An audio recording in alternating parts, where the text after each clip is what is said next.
Hello, fellow travelers, and welcome to the First and Stars podcast. How, my loyal listeners, thank you for your continued support. And remember, click that subscribe button, everybody. It's an amazing episode because aboard the mothership is Doug Drexler. He has a deep history within the Star Trek franchise as a scenic artist and special makeup artist. His work can be seen on Star Trek series like Picard, The Next Generation, Deep Space Nine, and all the Next Generation movies. Now join us as we go traversing the stars. Hello, Mr. Drexler. Thank you so much for coming to the First and Stars podcast. It's my pleasure, my goddamn pleasure. Since I'm a first on the show, I might as well jump right in, right away. Indeed, it's completely my fucking honor. So I always start off with the question of inspiration. So what inspired your love for film and who were your earliest influences? Oh my gosh. Earliest influences. Are we talking about the beginning of time? The Earth was a molten mass. And I mean, when I was a kid, I was reading science fiction at a really early age. But of course, everyone starts with comic books. I mean, I remember Stan Lee in like 1958, on the inside of the cover of a Monster magazine, dressed like Frank Sinatra, talking to the fans. I was so impressed by him. If you read the other comics, you didn't know who was doing anything, and Stan made the artists into superstars. That taught me a lot of lessons to see that. I mean, I know there have been people who said that he's hogged the glory, but are you serious? He's the guy who made them all famous. Right. So I was very influenced by that. I watched all the Marvel stuff happening. I read, Edgar Rice Burroughs and all the classic H.G. Wells and eventually Asimov, and a big science fiction reader as a kid at a time when science fiction was not considered exactly highbrow. It was considered to be for idiots. Comic books were for idiots. Stan Lee tells about how he would never say he wrote for comics. He would just say he was a writer. Now it's a whole different thing. Right. It's a whole different thing. Of course, if you show you can make big bucks with it, that's usually what happens. Hey, the geeks rule the world right now, don't we? Yeah. I mean, it was so different when I was a kid. You'd be mocked at school, for reading a science fiction book. And of course, the 1964 New York World's Fair was a major influence on me. I guess I was about 11. And my father had a TV repair store in Flushing Meadow, which was just down the street from the fair. And the fair was it was 2 summers. Imagine Disney World, okay? They built that in Flushing, Queens. And what if Walt Disney said, I'm going to build a theme park in Florida, but it's only for 2 years. At the end of 2 years, I'm disassembling it all. That's what they did. But it was in the middle of the beginning of the space race, the Mercury 7 astronauts. And it was very heavily science futuristic oriented, and plus the corporations were making so much money because it was only 20 years after World War II. The rest of the world had been, flattened. So the United States had, this advantage. But I think it was probably the first time I realized that someone makes this stuff, that there's actually a place for people who like this, where you get to do it for a living, And I think that's where it dawned on me. And then in 1965, they took the fair down, and I was very upset about that. I have one of the street lights from the New York World's Fair in my backyard. Very cool. Yeah, they look kind of like Tetris. And as a kid, they'd start coming on at twilight, and they were so amazing to me. And I always wanted one. And I found one on eBay, obviously, of course. Where else? I restored it. But then, it was really hurt to see the fair be disassembled. But then the following year, Star Trek premiered. And it's hard for people to watch it now and realize how ahead of the curve it was in 1966. I mean, you look at the bridge and the array of people from different countries and, you know, skin color, and it didn't matter. And it was so unusual for 1966. I mean, I can still remember the idea of women on the bridge of a ship was not something you saw in movies about World War II. It was always men, you know, and a Japanese at the helm 20 Yeah. years after the end of World War II. Aside from the fact that no one had ever seen anything like the Enterprise before, it was, I mean, they all had been rocket ships, pretty much up till that. Or you might have a flying saucer like Forbidden Planet, you know. But it was obvious to me that whoever was involved in charge, that they were science fiction fans, not just, you know, Irwin Allen. I have a soft spot in my heart for Lost in Space and Voyage to the Bottom of the Sea, but Irwin Allen he wasn't trying to make great science fiction. He just wanted to make something the kiddies would watch, you know. Beautiful production design, though. The sea view is just wow. And of course, you know, I mean, he did it as a feature, so he was able to spend feature film money for those sets. The Jupiter 2, the robot from Lost in Space, it's like he knew how to get the right people. I mean, you know, he looked at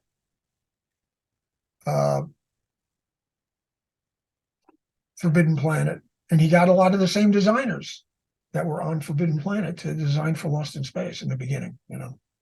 Anyway, I'm blathering. No, it's fantastic. It just had me thinking about a lot about Star Trek, and I think it's kind of funny. I think there's a line in the Christopher Pike pilot version where Pike points out that he still finds it unusual to have a woman on the bridge. I was like, Jesus Christ, that was supposed to be like what 2200 AD. I know, but the thing is that when that was made, that he was speaking for the audience. Yep. You know, it really was very, very far ahead of its time. Although the way things are perceived, you know, from one era to another, as someone, although I know a lot of young people who really enjoy the original series, you know, but it's like, for instance, Playboy magazine. When I was a kid, Playboy was like, they had the best writers, they had incredible short stories and interviews with people, the Playboy interview, you know.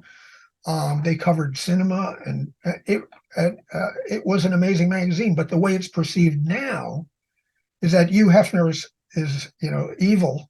And now my wife Dorothy, to her, the idea of being a Playboy bunny was, she thought that Playboy actually, it's like the mini skirts on the original series Star Trek.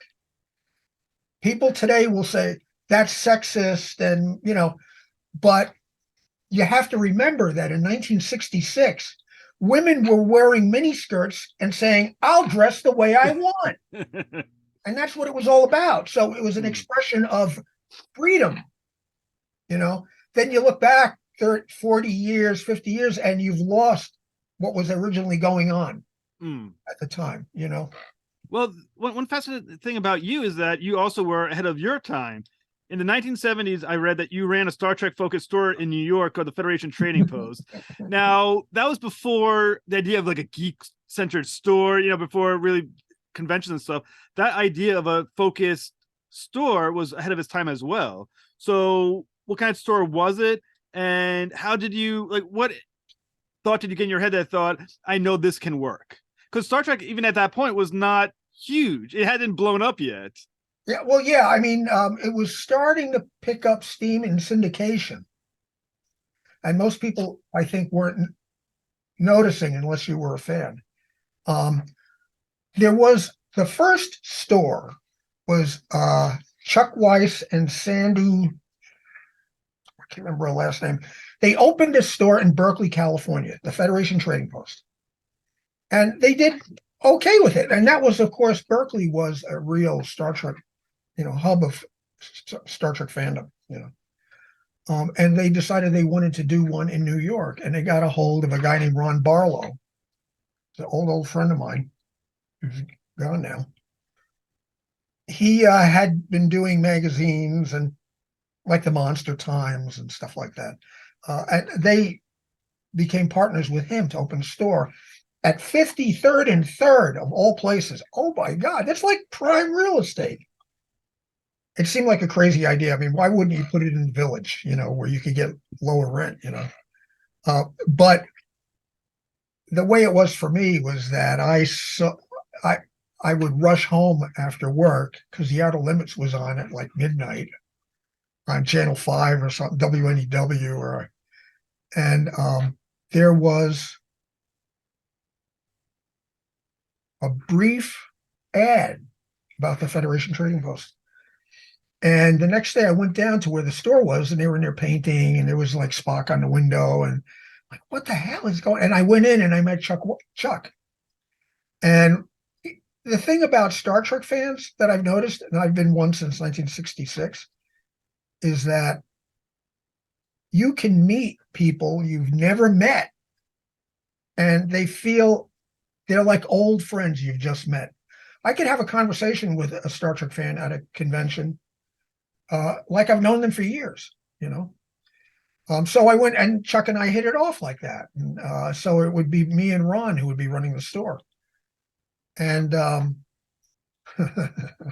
we also did the Star Trek poster book, which was like one of the first, probably was the first Star Trek magazines ever. I mean, not counting, of course, fanzines, but, and that came out of the Federation Trading Post because anybody who's doing anything on Star Trek, whether it be a magazine or a TV show like Mad Magazine or Saturday Night Live, if they were going to do a Star Trek spoof, they would come to us for a reference and uniforms. And, I mean, when you're in Manhattan, that's like the center of the universe, practically,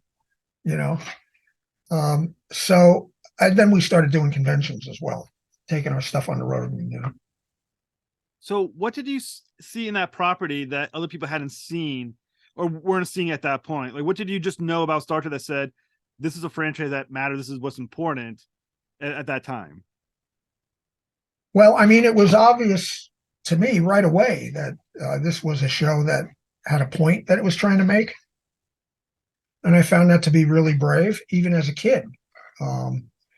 When they tried to take the show off the air in the second season, I was involved with the Save Star Trek campaign, and I organized kids in my school to write letters. And Harvey Aronson wrote an article. I come into school one day, I guess it was junior high school. I come in and I get called to the principal's office. And I'm like, oh man, I'm in trouble again for drawing on the desk. And went down to the office, and it turns out Harvey Aronson from New York Newsday is on the phone. He got a letter I wrote, and he wanted to interview me for an article. And it was like a quarter of a page article about me saving Star Trek and what we were doing. And that was an epiphany for me as well, that I could have an impact. As Star Trek taught me that I could have an impact. So where were we? We have you realizing the greatness of Star Trek in the 70s, because this was during the window too, before the motion picture came out, correct? Oh yeah. So I mean, that was a window where I'm sure most people thought Star Trek would fade away forever, and people like you are still believing it with stores and everything, and the fan and the magazine and everything. So so what did you know it was going to come back? Did you know it wasn't going to be the end of Star Trek? Well, I mean, we had always been getting letters from Gene Roddenberry that he sent to fans, people who had been writing since the show was on the air. I mean, they had my name and my address. I wrote the show when I was a kid to get pictures, I'd send them $1 and they'd send me pictures of the ship and stuff, I had listen, we all had hope that the show would return. I mean, even when it was canceled, there was talk in TV Guide. I mean, I scoured all the magazines for everything. I could hear Star Trek a football field away. I could flip a magazine and listen to it. Go, Star Trek. So and Gene kind of strung that along. I mean, he was involved with. There were in the second season there were demonstrations outside of NBC in Burbank and New York. And I know that he was, I think in one of the books, it says that he was sitting on his motorcycle across the street watching, very satisfied, he, I don't want to say the fans were manipulated, but they fell in love with him and they were in love with the show already. And if he was going to say, go to NBC tonight and, people are going to do it,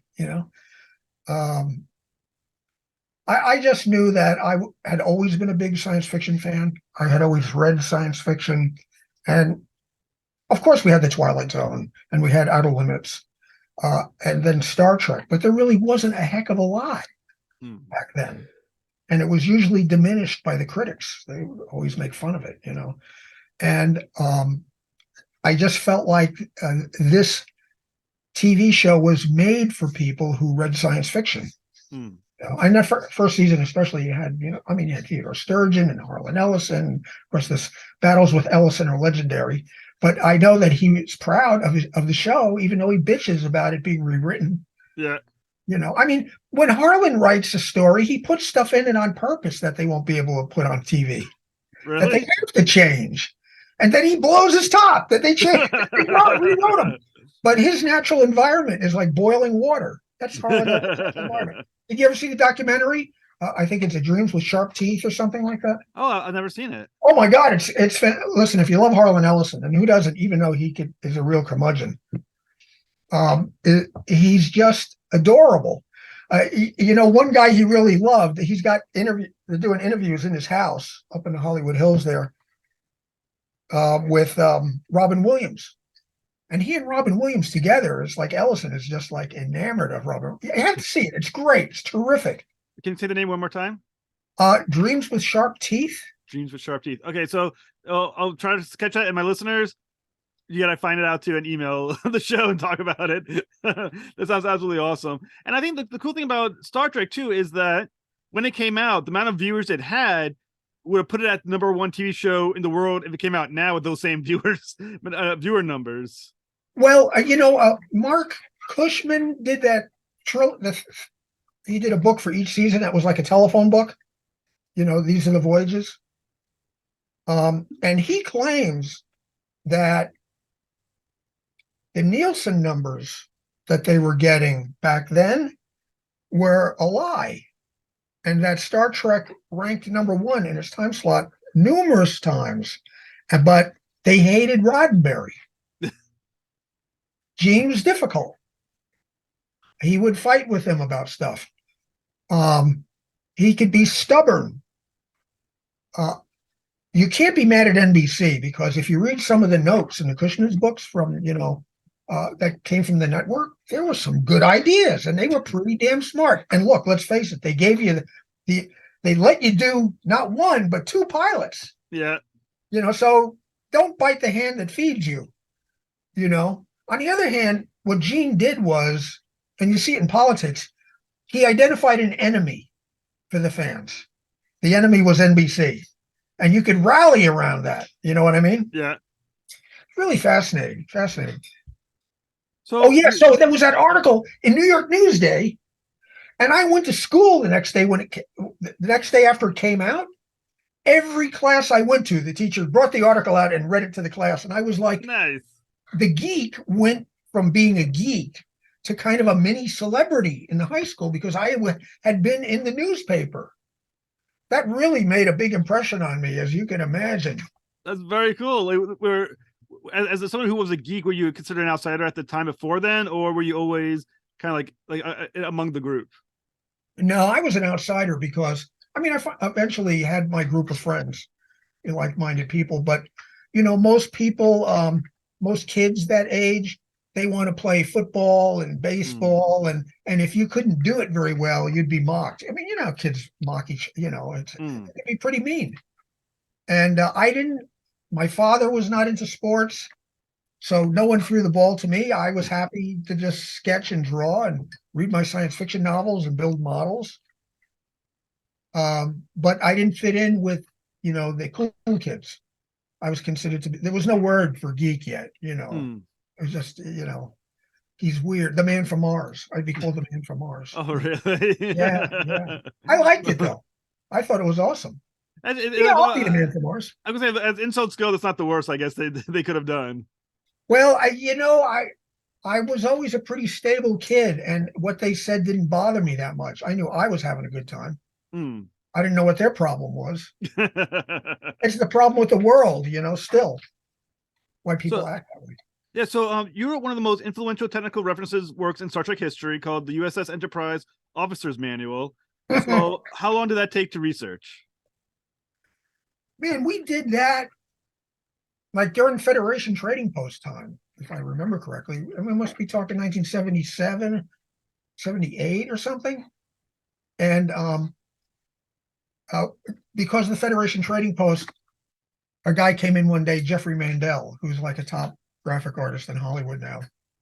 And it was a Star Trek geek like us. And he had a word processor. You know, there were no computers yet.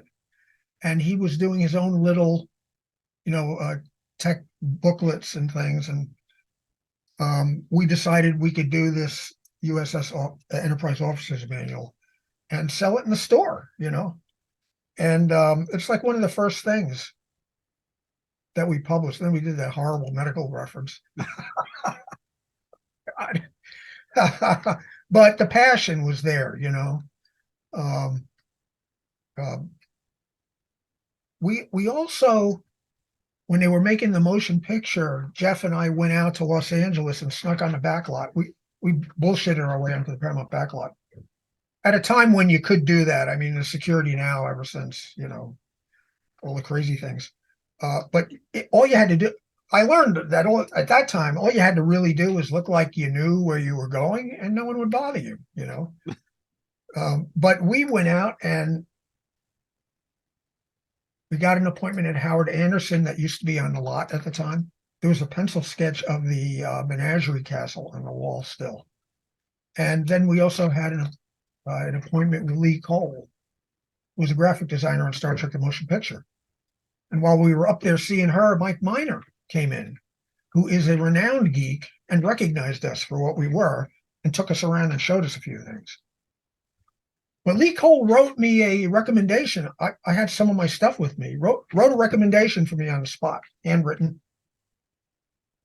And many years later on Enterprise, I guess, we brought her in the very beginning to do set design. And I brought in the handwritten note and told her all about that. And she was like blown away. Very cool. Lee Cole. So when you were doing that Enterprise Officer's Manual, okay, that was a time period where, unlike today, where everything about Star Trek is online, details are online, all this information is online. When you were putting that manual together, where was this information coming from? Like did you just make it up? Where was it? Well, I mean, at the time, the greatest resource that we had was probably the film clips that Majel Barrett Roddenberry had been selling through Lincoln Enterprises for years. She started selling them while the show was still on the air. She'd go down, they'd have the leftover pieces from editing and scoop them up and then clip them and put them in little brown envelopes and sell them. That was a look into another world, because there were slides, film clips that you got, and you're like, there's a guy with a board with a thing on the top, you know, written the name of the show, and he's dressed like an Earthman from the 20th century. And you started to learn that there was a world beyond the frame of the camera that was actually crazier and in a lot of ways more exciting than the show itself. You know, that was an education and an epiphany. And then in 1968, I guess, Stephen E. Whitfield, Stephen Poe, came out with The Making of Star Trek. That, is still one of the best books on making television. And it had call sheets, production memos, budgets, floor plans, conceptual art, pictures of the props. That was like an epiphany too. That was like, whoa, this is amazing. But it was that seeing that thought behind the scenes that went into things really was seductive, because had never seen it treated so seriously. I mean, look, I love the old class. I love Forbidden Planet and Forbidden Planet. A lot of Star Trek comes from Forbidden Planet, that's for sure. But it was utterly it was breathtaking. There's a video online. I actually did. It's in a video I did about Matt Jeffries, about 11 minutes long, on my Vimeo page, and it opens up at New York Comic Con, I think it is, and they're having a contest. There's a panel, and it's a contest about. There's like science fiction ships. What's the greatest science fiction ship of all time? And Neil deGrasse Tyson, nobody knows he's in the audience. And he gets up and he points to the Enterprise and says, that, at the time it came out, was the most amazing, seductive, sexy, enthralling, and the audience is going crazy. It's really amazing. I mean, he's Matt Jeffries, who was the designer, of course, along with Gene Roddenberry, ended up being like an uncle for some of us, like me and Mike Okuda, Denise Okuda, and we got to know him, and he was our friend. But learned a lot from him in that, you could do designs for ships that are just science fiction designs. And that can be done by anybody. You could not even understand what science fiction is and do something that's, well, it's crazy, it's cool, make it cool, light it up, And then there are the people who take it really seriously and I think that the best Star Trek is what Matt Jeffries used to say, that the design for the ship and everything, that it was aircraft logic. You're designing it so that people can look at it and take it apart and figure out how it works.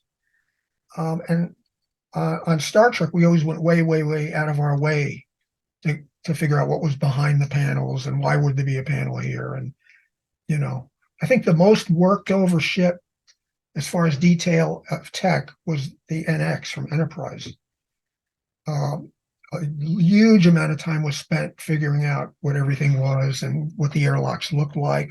You could pull right up to the airlocks and, really, really thought about. I don't think another one has been thought about that deeply. We did put a lot of work into the Stargazer on second season Picard, which the fans went ape over because they hadn't seen a Federation starship in years that had everything that it was supposed to, And then all of a sudden the Stargazer comes out and the paneling looks right, and there's phaser strips, and the airlocks are where they're supposed to be, and there's a warp core egress hatch where it belongs.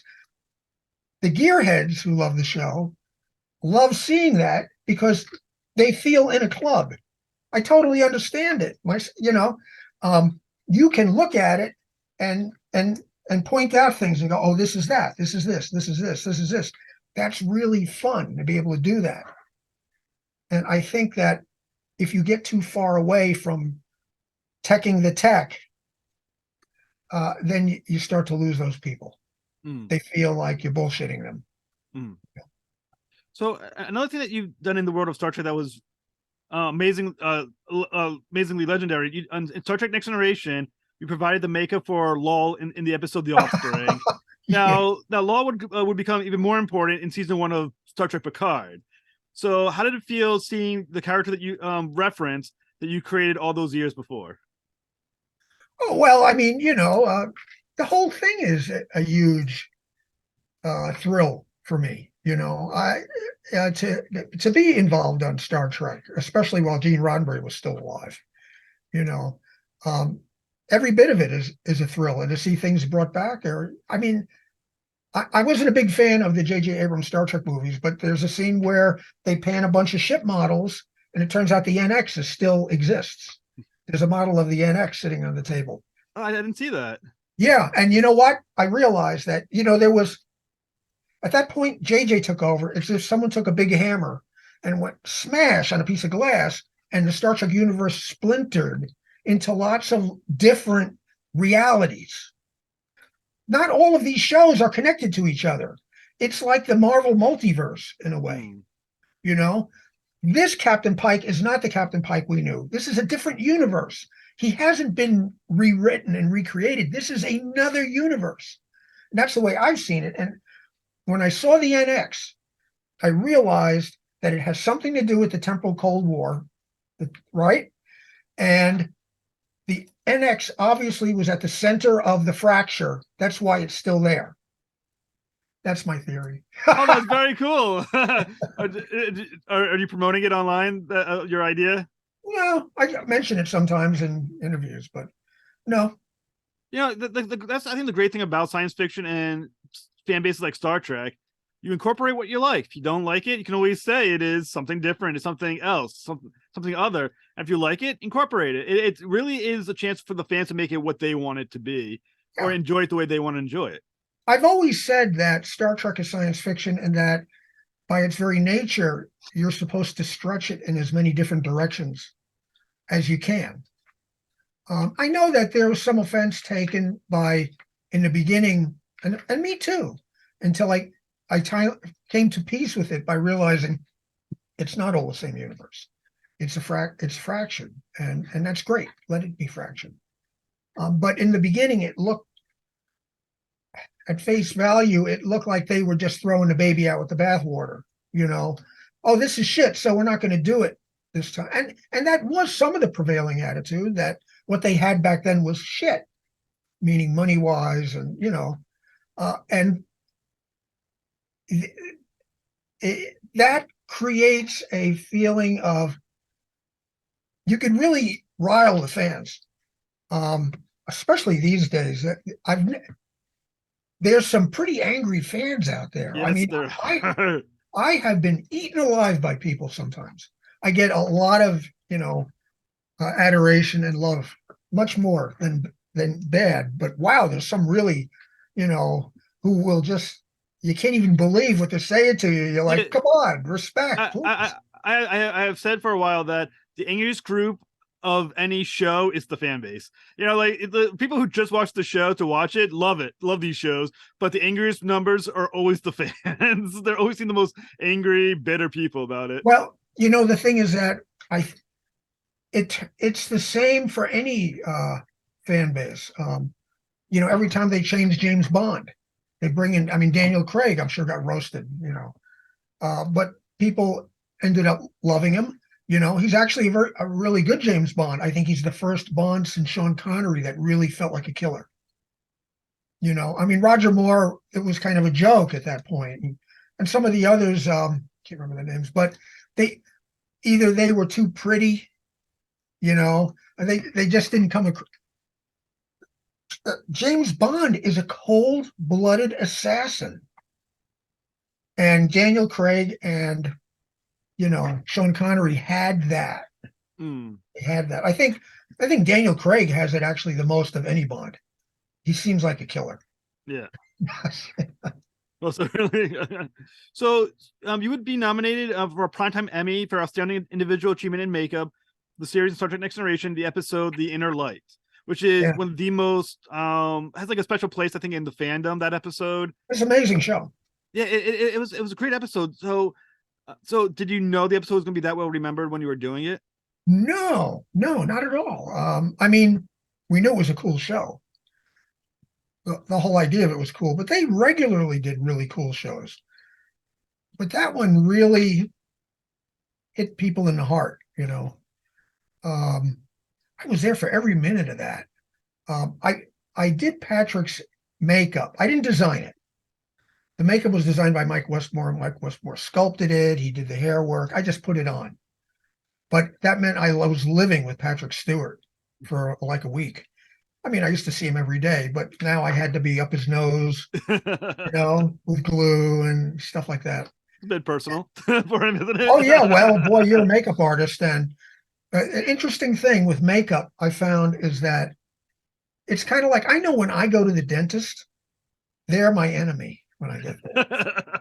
You're going to poke and prod me and stretch my lip till and I'm not happy about this, and I come in cranky sometimes.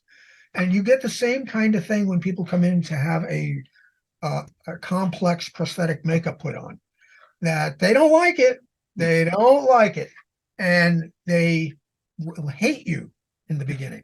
But then something really interesting happens. It's Stockholm syndrome. You know Stockholm syndrome? Yeah. You begin to fall in love with your captors.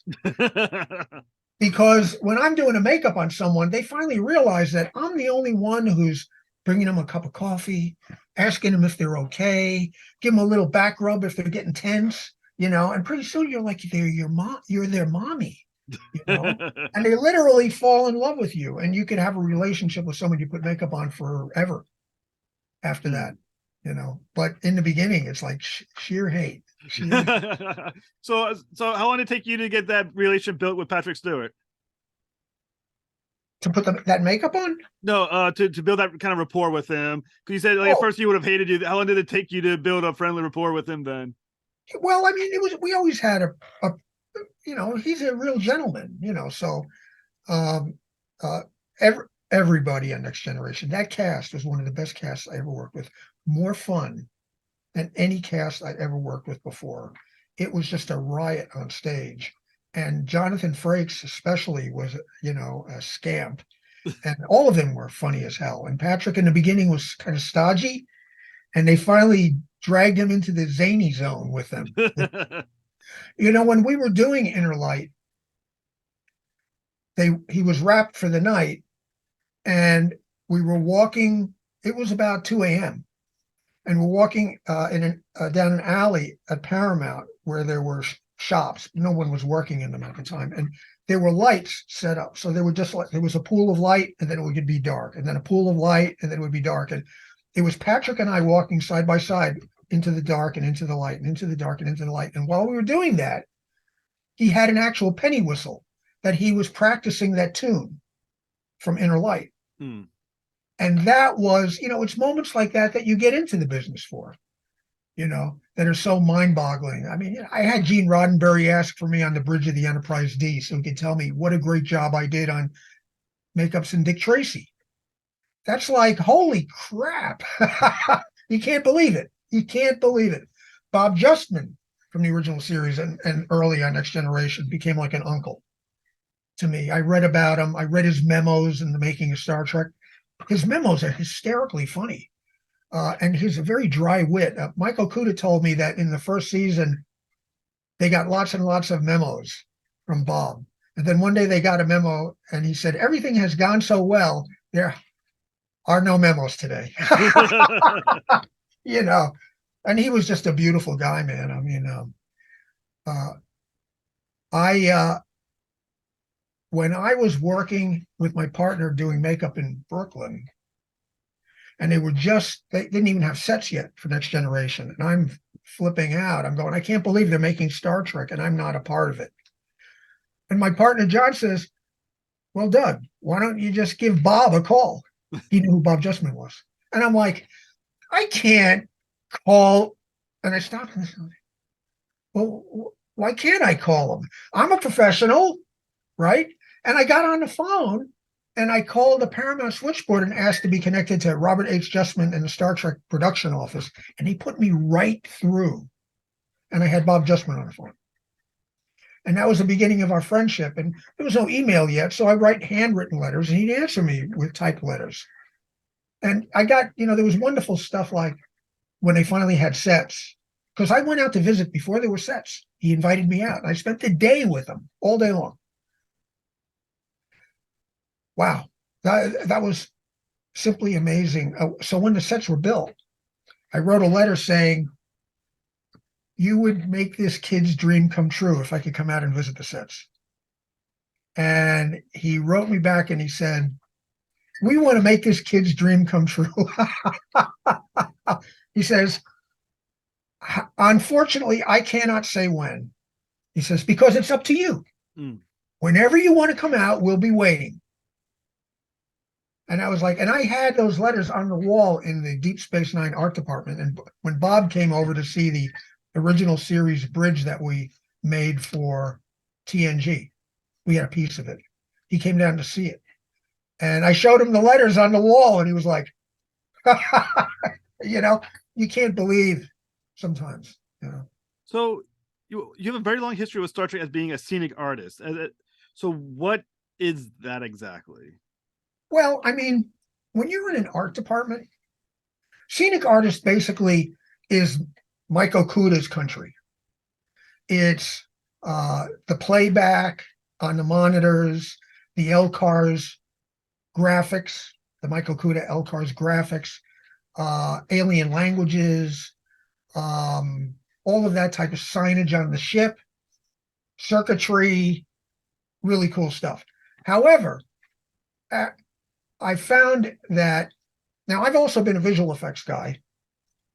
And so I have a lot of, we did Battlestar Galactica with Edward James Olmos. And when I go to an art department and they learn about my background, I end up doing all kinds of stuff. I mean, I could be there to do graphics and end up designing a prop or a set because they know I could do it.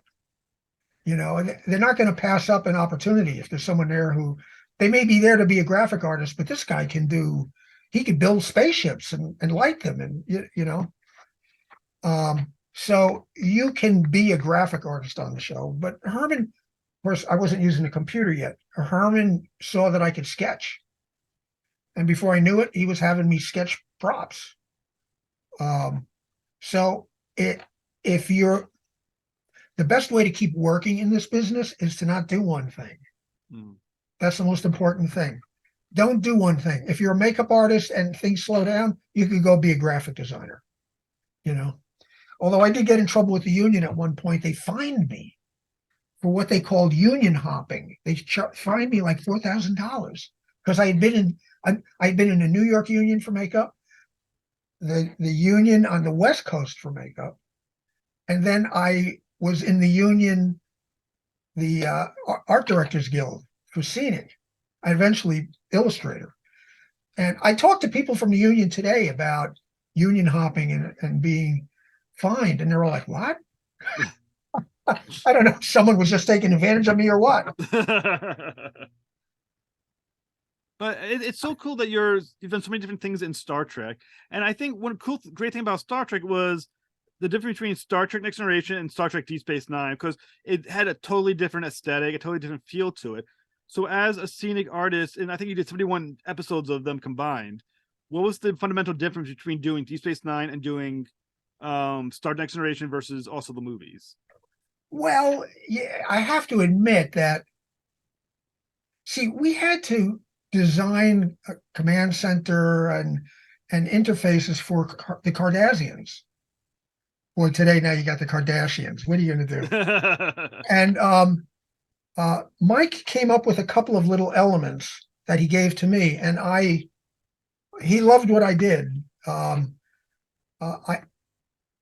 interfaces have a sharpness to them compared to Federation interfaces. And the thing is, when we were doing the shows, for each interface, we only used like maybe 4 colors. That was one of Mike's rules. Very strict color palette. Otherwise, it just looks like mud. You want to be able to identify different races by the color palette, Mm. But I really wanted to do layouts for a Federation starship. So I was a little disappointed. We finally it all came out great. I'm really proud of it. I mean, it's like, wow. I look at it now and it's just, holy shit, it really is wonderful. But then I forgot what season they brought in the Defiant.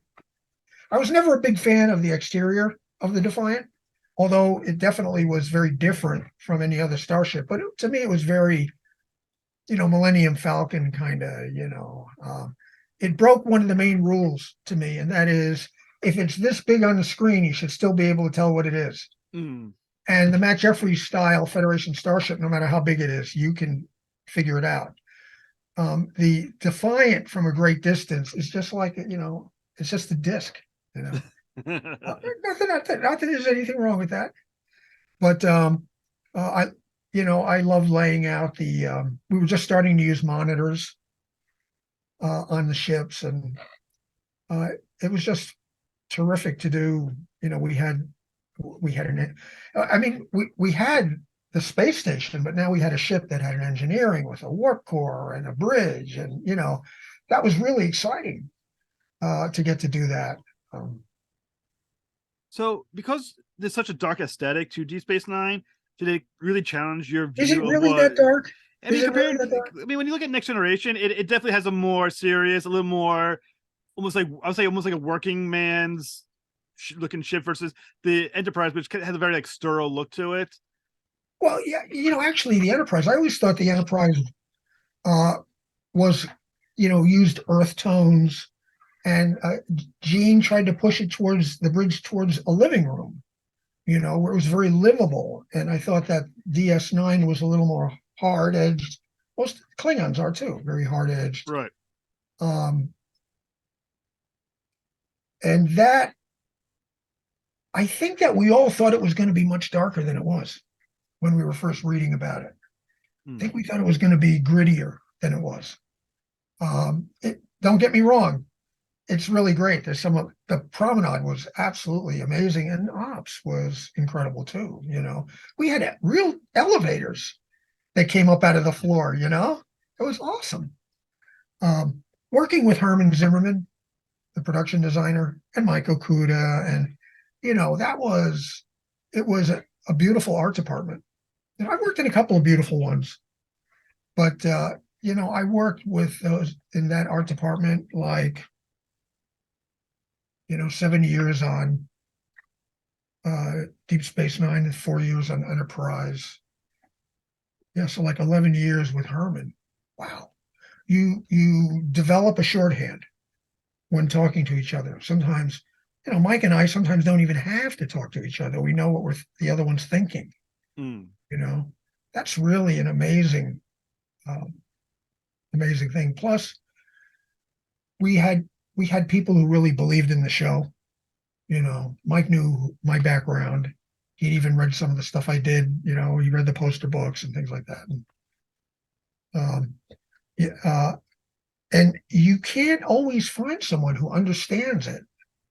There may be a lot of people out there in fandom, but as far as people who are in the union who can work on the show, who really know it, finding them is, I think that sometimes on some of the newer shows, there's so many shows being done that an art director, production designer will come in and just crew the show with people he's worked with on other shows, not necessarily because they really know Star Trek. I want someone I know I can work with, And then there are people who come in and say, I want to leave my own mark on the show. So that's why the splintered universe is really can take a lot of the pain away. So as someone who's done like all the different Next Generation, you did Deep Space Nine, you did the movies, is there like a through line that when you're doing a design of either Scenic or whatever that you think to yourself, this has to exist for it to be visually Star Trek? Yeah, everything. Well, that was the thing we had, especially Mike, big Star Trek geek, and Denise and me, and we lived by the original series, and we lived by Gene Roddenberry.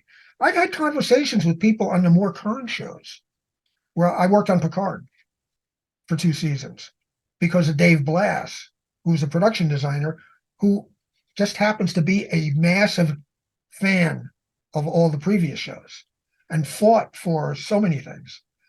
I was talking to somebody who was in the visual effects department who was obviously a Star Wars kid.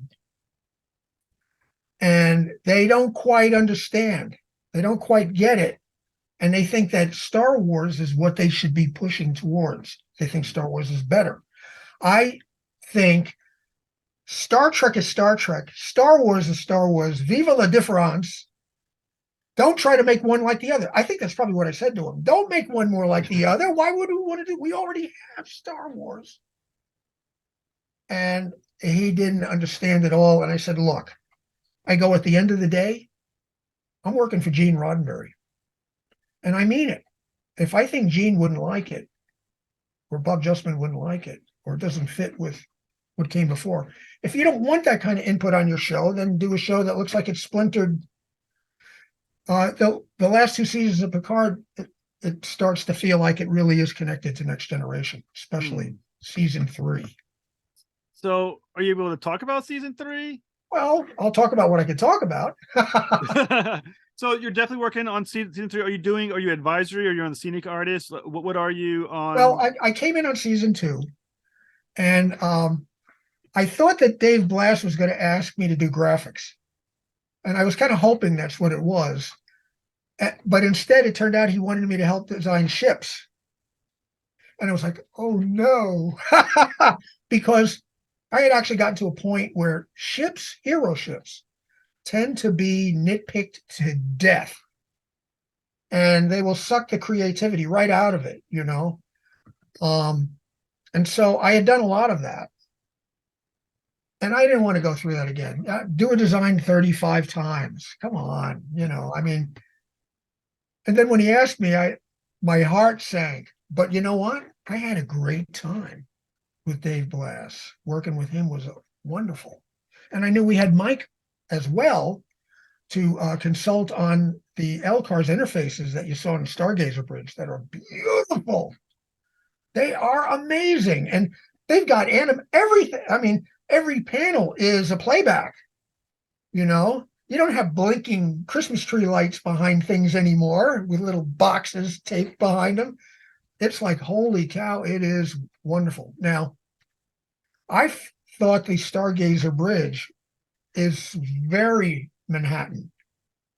It feels like Manhattan to me. You know, when you walk into Rockefeller Center and there's this epic quality about it with inlaid brass, and that's the way that bridge is. It feels very cosmopolitan to me. It really is damn terrific. So we'll see a lot more of that bridge in season 3. So I think the question everyone's going to have is also about the Enterprise in season 3 of Picard. So definitely you're going to see the Enterprise. What kind of changes have been made to show that this one is like the most recent Enterprise? Are you talking about in the trailer? They showed what was supposed to be Enterprise F or something? I think it's just most of us just kind of assume in the last Picard season, the Enterprise is going to be featured. We said. It just seems to be an assumption. I can neither confirm nor deny that one. Can you confirm or deny whether or not it was a great time to make the potential future Enterprise? You know, you're going to see it. The difference between season 3 and season 1 and 2 is that, I mean, and both season 1 and 2 are like Earthbound shows. I mean, and for God's sake, season 2, I was so dismayed when I saw they were coming back to contemporary Los Angeles. Right. Who wants to see that? Right. You know, I'm watching Star Trek because I want to see exploration and starships, and you get that and then some in season 3. So even whole crew back. So season 3, we're probably gonna see the Enterprise. We're gonna see Stargazer. What other ships do you think we're gonna probably see in this 3rd season? Lots of ships. Lots and lots. How about non-Federation ships? Non-Federation, yeah. Well, the main adversary, what's her name? From Pulp Fiction. She looks like she's just having a party. You know. The thing that really mystifies me is all these shows, space is so dark. The ships are so dark. I mean, I think it's great to sometimes have the ship in a dark area to create a feeling of dread, maybe. But if you look back on Next Generation, and it was because, of course, it was all in the original series, the ships were always brightly lit, evenly lit. And that was because they wanted to use the footage in any shot. So you always lit it the same way, unless it was something really specific you needed to get across. I think that we enjoy shots of Federation starships lit up like a gallant knight. Let's see it. It's proud, it's bright, you can make it dark over here when you're about to go into battle. It's, there's a good reason to make it dark. You're going to have big explosions and stuff. You want to play with that light against the, darkness. But I miss seeing the ship standing out there, proud and bright and nothing hidden, those are awesome shots. I miss that. I miss seeing the ship. The ships, they really love to shoot them dark. Every scene is dark. It really started happening on Enterprise, though, I have to say. The space was always really dark, and my original concept for the ship was not that dark gunmetal. That I wanted something closer to the original series ship. That was, more like porcelain almost. Maybe it's alive. Who knows what it is? So what kind of visual callbacks to the original Next Generation show can we expect to see in the newer Picard? I don't want to get in trouble here. Fair enough. Unless Terry says it, I can't say it. Oh, by the way, I've known Terry a long time. He was like an assistant on Enterprise. Used to hang out in the art department, because all the cool kids were there. And then he ended up being a freaking showrunner on Picard, and he loves Star Trek, and he knows it. He knows Star Trek, and that's why we were allowed back. Yeah. Because Terry knows us, and he doesn't think it's Star Trek without us.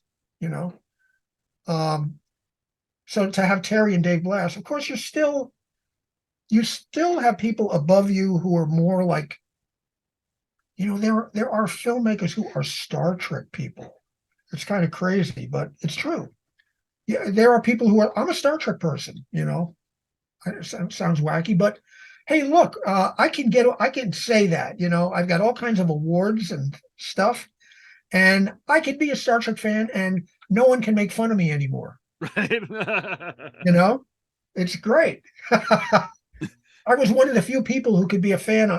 I was always warned not to be a geeky fan on stage when I came to Next Generation.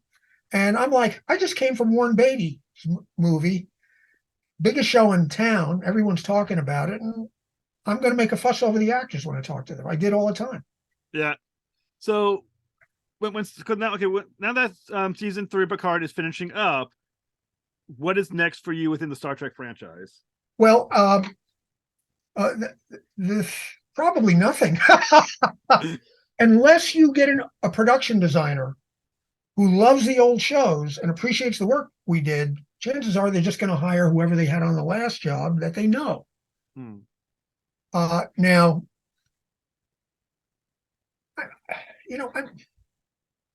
I did season 3 of the Orville. Great show. And that's a wonderful art department. It's a family. And I came to the show. They didn't actually see, that's a good example. They didn't really know who I was at all as far as Star Trek or anything. They were working with people that they knew. And I got recommended to Robert Strohmeyer, the art director.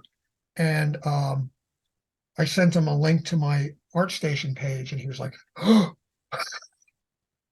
goody. To get somebody that you don't have to give too much direction to, already understands how it all works, and then we all ended up being really great friends and laughing a lot, so the odds of someone doing another season of a Star Trek show where the production designer is a fan of the people who worked on the show, old school, that's pretty slim. Look how many years it was before we even got asked by anybody. And as a matter of fact, when JJ first took over, he didn't want anybody who worked on the other shows. So I was doing Battlestar Galactica, which was fine because I got 2 Emmys for that, I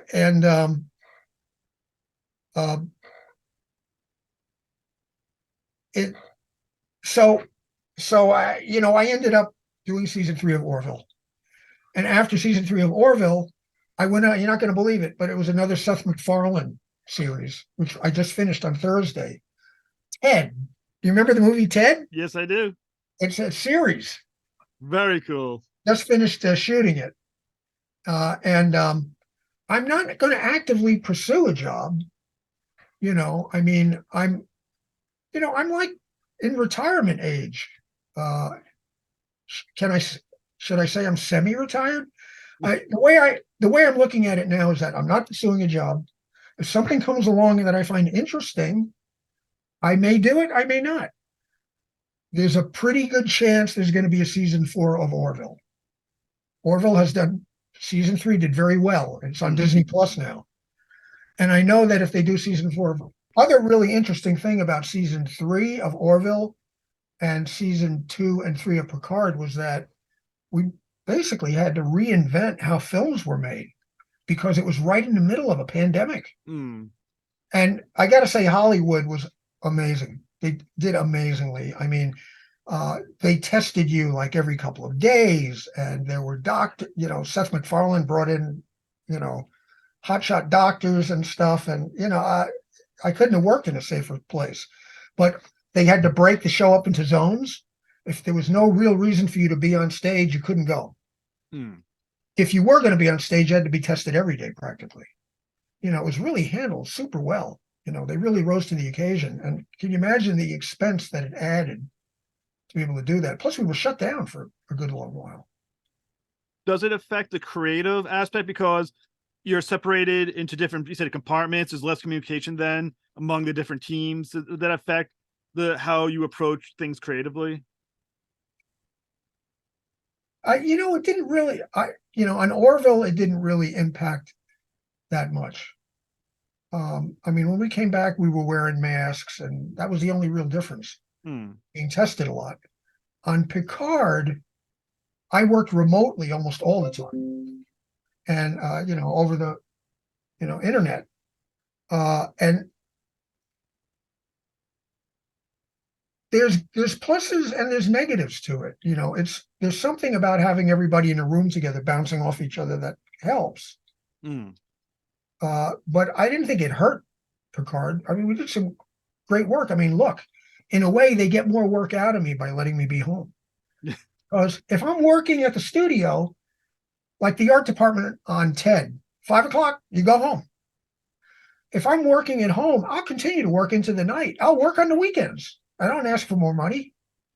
So, and I told him, I go, don't misunderstand what me working at home means. What it means is that you'll actually get more. It's really true. That sounds absolutely fascinating. So how do you have a setup at home that allows you to do all this stuff, like the scenic work, visual work, and all that stuff? And how impressive is this home setup that you've got? I've got like 6 computers. Holy shit. 2 of them cost $20,000. Whoa. Yeah, so I could do visual effects if I want to. I'm not really doing visual effects anymore, but I can handle anything at home. As a matter of fact, I could do more at home than I could do at work. Really? Yeah, they don't provide. When I was on DS9 and Enterprise, they provided us computers. The way it is now, you provide the computer. It's part of your kit. Kit? That's awesome. Yeah. And, when I'm over at Universal on Ted, hey, monkey, see this? I'm working off a laptop with a regular monitor. And it's a pretty powerful laptop. I can still do, animations and Photoshop and all that stuff. But if I was really doing heavy duty stuff, I'd rather be home. I got more powerful stuff here. Now, everyone's saying Picard season 3 is the last season of Picard. Was there any whispers of potentially them be like, hey, this would be really great to do one more time? Well, Patrick is getting up there in years. Yeah. Making a television show is really hard work. So I could see where he wouldn't want to do that grind. I'm amazed that he did it. I think all the others would like to continue going, and who knows, we may get something with 7 of 9 on a ship. Why not? I have no idea what the plan is, what they're going to do. As far as I know, Terry is not doing Star Trek again. He's on something else already. What do you think? Well, Mr. Drexler, 40 years old. 40 years old. Wow, looks good. I've had him for 40 years. Well, Mr. Drexler, it was a total honor to speak with you, sir, and I hope you to come back when I can talk Picard 3. Yeah, definitely. Well, I mean,